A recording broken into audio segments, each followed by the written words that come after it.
اللہ کا حکم آ گیا ہے، فرمایا اس کو نا مطاف میں فکس کر دیں. کدھر؟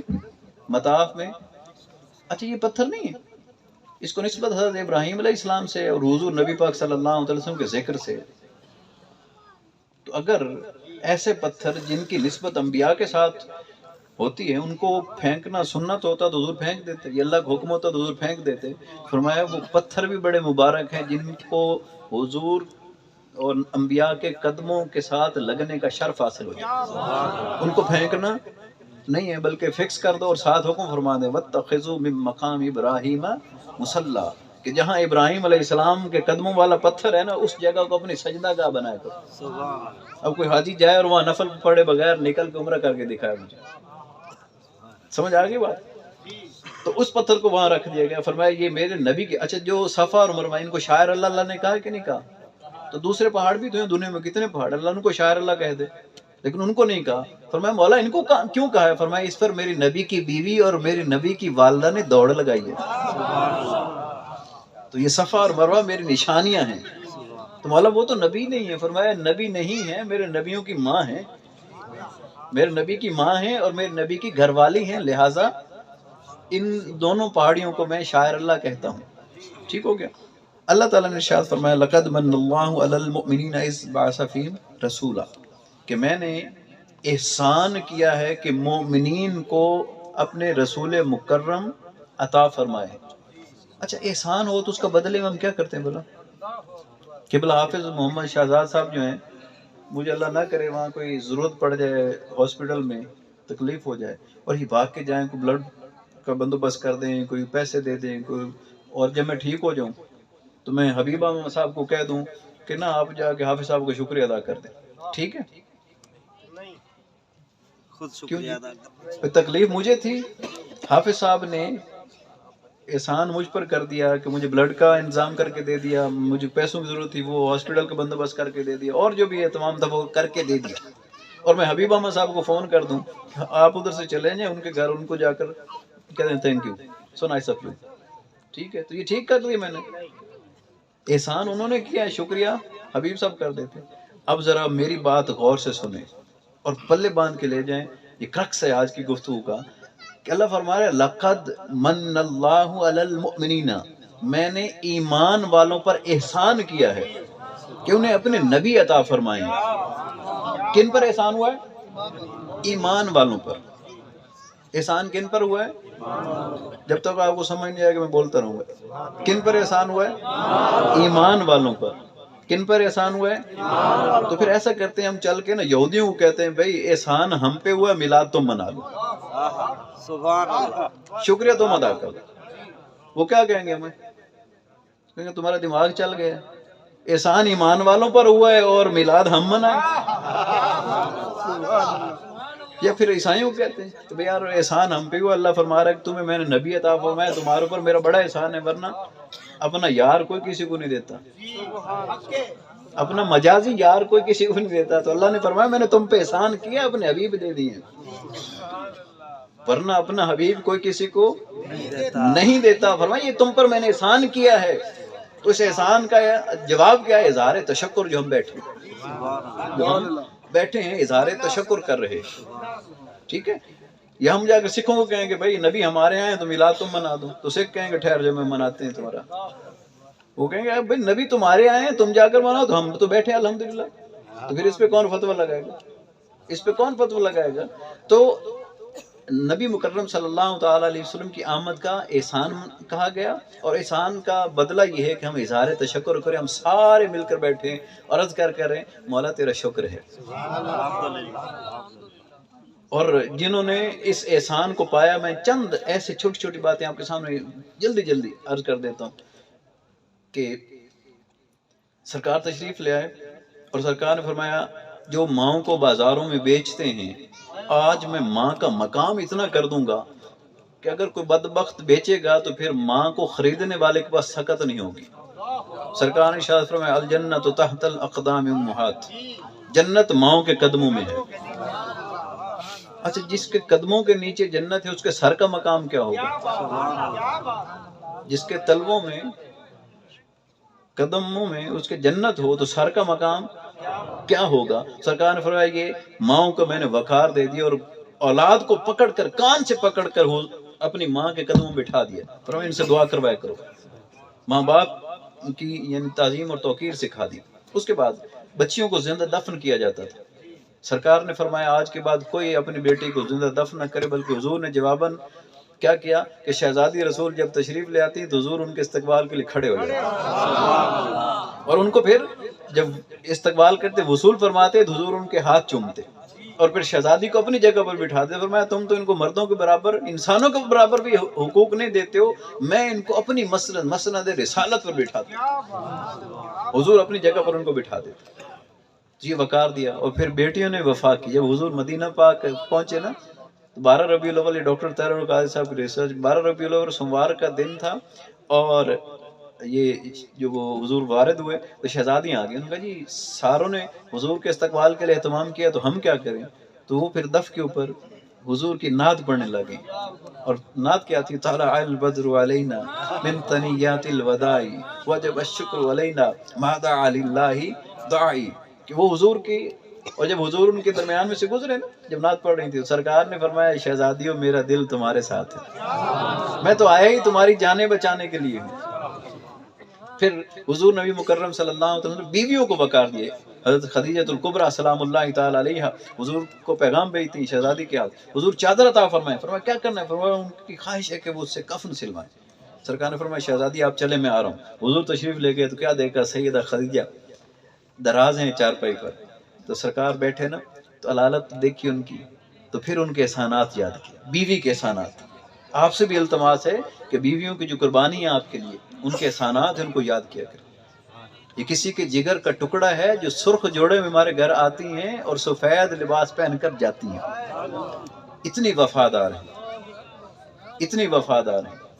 اور بیٹیاں جو ہیں ان کے لیے تو حضور نے فرمایا کہ جو بیٹیاں یہ نعمتیں ہیں، یہ جنت کے ٹکٹ ہیں، یہ جنت کے، حضور نے فرمایا جو 3 بیٹیوں سے آزمایا گیا، 3 بیٹیوں سے آزمایا گیا، ان کو پالا پوسا بڑا کیا، تعلیم و تربیت کی، اور پھر ان کے دکھ سہے تو اسے میں جنت کی بشارت دیتا۔ پھر ایک حدیث میں جس کو 2 بیٹیوں سے آزمایا گیا میں اسے بھی جنت کی بشارت دیتا۔ پھر اس طرح ملتی جلتی حدیث ہے، حضور نے فرمایا جسے 1 بیٹی سے آزمایا گیا میں اسے بھی جنت کی بشارت دیتا ہوں۔ تو سرکار نے جب دیکھا کہ شہزادی حضرت سیدہ خدیجہ الکبریٰ سلام اللہ تعالی علیہا آپ دراز ہیں، سرکار نے فرمایا خدیجہ آپ نے چادر منگوائی؟ فرمایا ہاں حضور۔ تو سرکار نے ان کے پچھلے احسانات یاد فرمائے، سارے احسانات یاد فرمائے کہ جب میرے اوپر کوئی پیسہ خرچ نہیں کرتا تھا تو انہوں نے پیسہ خرچ کیا، یہ مکہ کی امیر ترین خاتون ہیں اور انہوں نے سارا پیسہ اسلام پر خرچ کر دیا۔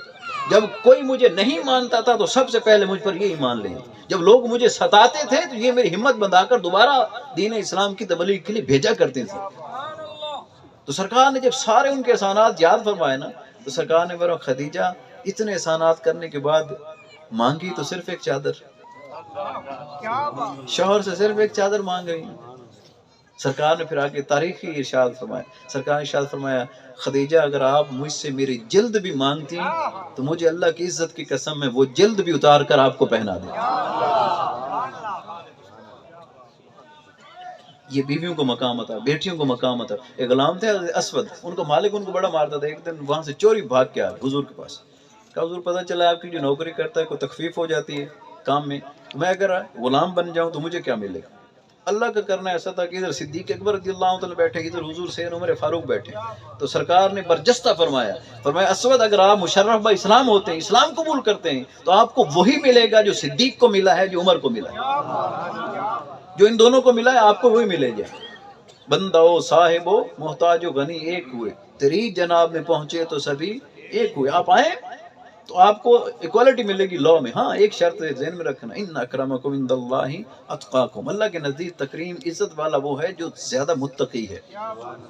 تو حضرت اسود نے جب دیکھا نا کہ میں تو غلام ہوں اور یہ حضور سیدنا صدیق اکبر جیسا مجھے مرتبہ اور مقام مل جائے گا، یعنی ان کے برابر، قانون کے برابر، تو فوراً ہاتھ بڑھا دی، فرمایا حضور پچھلی مار دیکھی جائے گی، مجھے مشرف با اسلام کر۔ مسلمان ہو گئے، جب مسلمان ہو گئے نا تو اگلے دن نماز پڑھنے کے لیے آئے تو سب سے پہلے آ گئے اور حضور کے پیچھے والی جو جگہ تھی نا وہاں آ کر بیٹھ گئے۔ جیسے ہی صدیق اکبر آئے ادھر بیٹھ کے، عمر آئے ادھر بیٹھ کے، علی آئے ادھر بیٹھ کے، عثمان آئے ادھر بیٹھ کے، عباس آئے ادھر بیٹھ کے، ادھر سارے صحابہ بیٹھ گئے رضی اللہ تعالیٰ عنہم، وہ سارے بیٹھتے گئے، اور جب جماعت کھڑی ہوئی نا ادھر دیکھتے ہیں ادھر دیکھتے ہیں اور پھر خوش ہوتے ہیں کہ جب تک بکے نہ تھے تو کوئی پوچھتا نہ تھا، حضور آپ نے ہمیں خرید کر انمول کر دیا۔ وہاں تو آقا مارتا اتنا تھا کہ اپنے جوتوں کے برابر سر نہیں کرنے دیتا تھا، اتنا وہ ظالم تھا۔ اور کرم مصطفیٰ دیکھیں کہ میں غلام مصطفیٰ بنا ہوں تو اب صدیق کی جرات نہیں کہہ دے کہ پچھلے صف پہ ہو جاؤ، یہ ادھر ہو جاؤ، یہ ادھر ہو جاؤ، کسی کی جرات نہیں ہے کہ وہ مجھے کوئی کہہ سکے۔ تو یہ حضور نے حقوق عطا فرمایا۔ اس طرح ایک دن حضور گشت فرما رہے تو ایک گھر سے رونے کی آواز ہے، حضور متوجہ ہوئے، تھک تو نہیں گئے؟ میرا یونیورسٹی میں 2 گھنٹے کا لیکچر ہوتا ہے، اور وہ بھی پرائی زبان میں، انگریزی میں، کہہ دو انگریزی میں شروع کر دیتا ہوں، بائی چانس پڑھاتا میں انگریزی میں، ٹھیک ہو گیا۔ تو حضور ایک دروازے قریب سے گزرے تو دروازے سے رونے کی آواز ہے، حضور متوجہ ہو کے دروازہ کھٹکھٹایا تو اندر سے ایک روتے ہوئے غلام برآمد ہوئے، جسٹ انہوں نے اتنے سے تہ بند باندھا ہوا، سر پہ امامہ نہیں ہے، کپڑے نہیں ہے، جوتا نہیں ہے، صرف تہ بند ہے، بس ستر ڈانپا ہوا ہے، بس۔ سرکار نے فرمایا آپ رو رہے ہیں؟ عرض کی ہاں میں رو رہا ہوں۔ فرمایا کیوں؟ فرمایا داستان حسرت بڑی لمبی ہے، داستان غم بڑی دراز ہے، آپ سن نہیں پائیں گے۔ سرکار نے فرمایا کیوں نہیں سن پاؤں گا، مجھے ذرا اندر آنے کی اجازت ہو۔ حضور اندر تشریف لے گئے۔ اس کٹیا کی بھی کیا شان ہوگی کہ حضور اندر تشریف لے گئے، اس غلام کے گھر۔ آج ہم امیروں کے گھر بھاگ کے جاتے ہیں، غریب کے گھر کوئی نہیں جاتا، حضور اس غلام کے گھر تشریف لے گئے، حضور جا کر بیٹھ گئے۔ سرکار نے فرمایا سنا اپنی داستان غم؟ اس نے کہا حضور میں غلام ہوں، میرا مالک بڑا ظالم ہے، 24 گھنٹے کا دن ہوتا ہے، کبھی 22 گھنٹے کام لیتا ہے، کبھی 23، کبھی 21، کبھی 20، سال گزر گئے ہیں، سویا نہیں ہوں، ٹیک لگتی ہے تو سوٹا مار کے اٹھا دے جاتا ہوں، سارا دن اس کی خدمت کرتا ہوں، اور رات کو یہ 2 بوریاں مجھے دے دیتا ہے اناج کی، اور کہتا ہے اس کا بیٹھ کے چکی ہاتھ والی پہ آٹا بناؤ۔ تو سارا دن خدمت گزرتا ہے اور رات اس میں گزر جاتی ہے، اور 2 بوریاں اتنی زیادہ ہوتی ہیں کہ ساری رات میں پیستی نہیں، ہاتھ میں پیسنی ہے نا میں نے، اور غلط یا تھوڑا سا موٹا پیس تو مارتا ہے، اور پھر اتنی مار پڑتی پھر سویا نہیں جاتا 10 دن، تو چند لمحے بس ایسے ٹیک آ جائے، اونگ آ جائے تو وہ سونے کے لیے مل جاتے ہیں۔ تو یہ میری تکلیف ہے، بے عزتی انسلٹ زیادہ ہوتے ہیں۔ تو سرکار نے فرمایا پھر آج میں آ گیا ہوں نا، تو سو جا۔ اس نے کہا جی میں سو نہیں سکتا۔ سرکار نے فرمایا میں جو کہہ رہا ہوں سو جا۔ اس نے کہا میں سو نہیں سکتا، اگر سو گیا تو کل اتنی مار پڑے گی کہ آٹا نہیں پیسا، اور اتنی مار پڑے گی پھر جسم درد کرے گا، وہ کہے گا کہ سو جاؤ تو پھر سویا نہیں جائے گا درد کی وجہ سے۔ تو سرکار نے فرمایا میں جو کہہ رہا ہوں سو جا۔ فرمایا پھر آٹا کون پیسے گا؟ سرکار نے فرمایا آج آٹا تیری جگہ ہم پیس دیتے ہیں۔ ایک غلام کو سلانے کے لیے تاجدار کائنات صلی اللہ تعالی علیہ وسلم نے ساری رات بیٹھ کر آٹا پیسا۔ ادھر آٹا پیستے ہیں، ادھر دیکھتے ہیں کہ میری وجہ سے غلام سو رہا، وما ارسلناک الا رحمۃ للعالمین، میری وجہ سے غلام آرام سے سو رہا۔ تو حضور نبی مکرم صلی اللہ تعالی علیہ وسلم نے وہ چکی چلائی، اگلی رات حضور پھر تشریف لے، پھر سلا دی، پھر حضور نے چکی چلائی، تیسری رات یا چوتھی رات پھر جب حضور تشریف لے آنا تو اس نے بڑے ادب کے ساتھ ہاتھ تھام لیا۔ فرمایا میں ایک وہ میرا مالک ہے جس کی میں خدمت کرتا ہوں اور عرصہ دراز سے خدمت کر رہا ہوں، تو وہ مجھے مارتا ہے، اور آپ اتنے سراپا رحمت سراپا خلق کون ہیں جو ہر رات آ کر میرے لیے آٹا پیس جاتے ہیں؟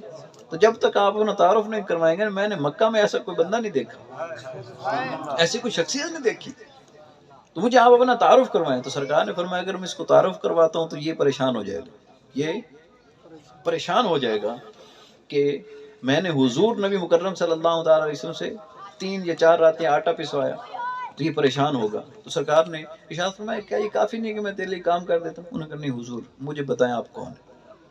وہ بھی مصر رہے، وہ بھی مصر۔ سرکار نے فرمایا اچھا آپ میرا تعارف جاننا چاہتے ہیں تو پہلے آپ بتائیں آپ کون ہیں۔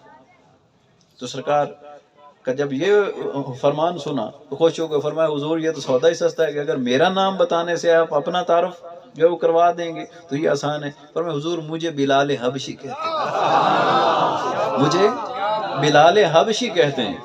سرکار نے فرمایا اگر آپ کو بلال کہتے ہیں تو مجھے محمد الرسول اللہ کہتے ہیں۔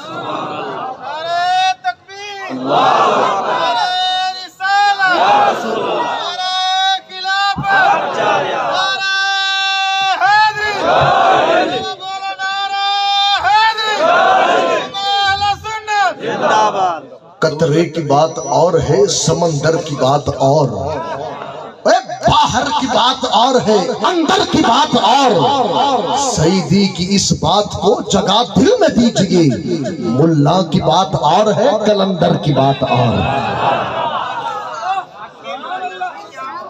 اس کا جواب تو یہ ہے کہ من مدنہ ثنا خان محمد، غلام از غلامان محمد، کہ میں حضور کا ایک ادنا سا ثنا خواں ہوں اور حضور کے غلاموں کے غلاموں کے غلاموں کے غلاموں کا غلام ہوں۔ اگر وہاں بھی شمار ہو جائے تو زہ نصیب۔ کلندر تو بہت بڑا رتبہ، بہت بڑا، ان کی محبت ہے، انہوں نے اپنی محبت کا اظہار کیا، میں نے اپنی عاجزی کا اظہار کرنا ہے۔ تو سرکار نے فرمایا مجھے محمد الرسول اللہ صلی اللہ تعالیٰ علیہ وسلم کہتے ہیں۔ تو حضرت بلال حبشی کھڑے ہو گئے اور حضور کو چومتے جاتے ہیں اور عرض کرتے جاتے ہیں اشہد اللہ الہ الا اللہ وحدہ لا شریک لہ وان محمدا عبدہ ورسولہ، میں گواہی دیتا ہوں کہ اللہ کے سوا کوئی عبادت کے لائق نہیں اور حضور نبی مکرم صلی اللہ تعالیٰ علیہ وسلم اللہ کے سچے اور برحق رسول ہیں۔ جب یہ فرما دیا تو اگلے دن مالک کو پتہ چل گیا، اس نے لٹا لیا ریت پہ، کبھی سینے میں پتھر رکھ دیتا، سلاخوں سے داغتا، حتیٰ کہ زبان کو گرم سلاخوں سے داغا گیا کہ آپ کی زبان توتلی ہو گئی، اور اتنی تکلیف دی، شدید تکلیف دی، حتیٰ کہ حضور کو فرمانا پڑا کہ صدیق جا کر ذرا اس کا خیال کرو، اس کی خبر لو۔ تو صدیق اکبر گئے، انہوں نے جا کر پیسے دیے اور اگلے دن لا کر حضور کے قدموں میں بٹھا دیا، فرمایا حضور آپ کا خادم آ گیا۔ اور پھر جب فتح مکہ ہوئی نا تو آقا تشریف لے، پھر حضرت بلال حضور کے ساتھ رہے اور ڈیوٹی کیا لگی، فرمایا آپ اذان دیا کریں۔ تو مسجد نبوی شریف میں اذان دیتے چبوترے پر کھڑے ہو کے۔ جب حضور فتح مکہ کر کے تشریف لے آنا تو فتح ہو کے مکہ، تو سرکار نے فرمایا صحابہ کھڑے، سارے کافر کھڑے تھے، سردار کھڑے تھے، تو سرکار نے ارشاد فرمایا بلال سے کہیں اذان دے۔ تو جو بڑے بڑے صحابہ، جید صحابہ کھڑے تھے، مجتہد صحابہ، وہ حضور کے پاس، حضرت عمر کے پاس گئے، کہا حضور سے عرض کریں کہ حضور آج ہم فاتح کی حیثیت سے آئے ہیں، تو کسی سردار کو کہہ دیں کہ وہ اذان دے دیں۔ تو سرکار کے پاس حضرت عمر فاروق رضی اللہ عنہ نے عرض کرتے حضور وہ دوستوں کا مشورہ کہتے ہیں کہ سردار کو حکم دے دیں، فرمایا بلال سے کہیں اذان دیں۔ وہ پھر صحابہ نے حضرت عمر کو کہا کہ حضور سے کہیں کہ آپ اپنے اس کرم کے ساتھ نظر ثانی فرما لیں اس حکم پر۔ تو سرکار کو جب تیسری دفعہ درخواست دی کہ فرمایا بلال سے کہیں اذان دیں، اور ساتھ ہی حضور جلال میں آگے، سرکار نے فرمایا جب مارے کھانے کی باری آئے تو میرا بلال، اور جب انعام لینے کی باری آئے تو پھر کسی اور کو میں اذان کے لیے کہہ دوں، فرمایا بلال سے کہیں اذان دیں۔ بلال آگے، تو آگے کھڑے ہو گئے۔ سرکار میں بلال اذان کیوں نہیں دیتے؟ عرض کہ حضور وہ ادھر ہوتا تھا تو چبوترا ہوتا تھا، ادھر چبوترا بھی بنا ہی نہیں، تو اونچی جگہ تو بنا لیں۔ تو سرکار نے ارشاد فرمایا ایسا کریں کعبے کی چھت پہ کھڑے ہو جائیں۔ ٹھیک ہے، یہ غلاموں کو مقام دیا حضور۔ وہ جو مار کھاتے تھے ادھر، ان کو اٹھایا اور کعبے کی چھت پہ کھڑا کر دیا، فرمایا کھڑے ہو جائیں وہاں پر۔ جب کھڑے ہو گئے اذان دیں، کھڑے، فرمایا اب اذان کیوں نہیں دے رہے؟ اب تو بندوبست ہو گیا اونچی جگہ کا۔ عرض کرتے حضور اس سے بڑا شرعی مسئلہ آ گیا، پہلے تو فروعی مسئلہ تھا، اب شرعی مسئلہ آ گیا۔ فرمایا شرعی مسئلہ کیا ہے؟ فرمایا حضور آپ نے تو بتایا تھا کہ کعبے کی طرف منہ کر کے اذان دینی، اب میں تو کھڑا ہی کعبے کی چھت پہ ہوں تو نیچے منہ کر کے اذان دوں۔ اب فرمان عالی شان سن، سرکار نے فرمایا بلال ایسا کر میری طرف منہ کر کے اذان کہہ، حاجیو آؤ شہنشاہ کا روضہ دیکھو۔